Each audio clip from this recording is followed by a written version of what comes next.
حضور نے ارشاد فرمایا، اے عمر، اگر مجھے لوگوں کے سست ہو جانے کا ڈر نہ ہو تو میں تمہیں یہ بات کہوں کہ اس خبر کو جا کے گلی بازاروں میں بتا دو اور 4 اشخاص کی جنت کی گواہی دے دو کہ انہیں جنت میں جانے سے کوئی شے نہیں روک سکتی۔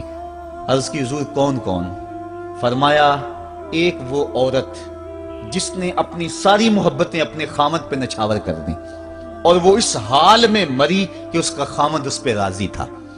دوسرا وہ شخص جس کے بچے زیادہ ہیں، ذرائع آمدنی تھوڑے ہیں، لیکن اس نے اپنے بچوں کے پیٹ میں حرام کا لقمہ نہیں جانے دیا۔ تیسرا حضور نے فرمایا، وہ شخص جو اپنے والدین کے ساتھ حسن سلوک کرے۔ اور چوتھا وہ شخص کہ جس نے ایسی سچی توبہ کی کہ گناہوں کی طرف پلٹنا اس کے لیے اتنا مشکل تھا، جس طرح جانور کے تھن سے نکلا ہوا دودھ واپس نہیں جا سکتا،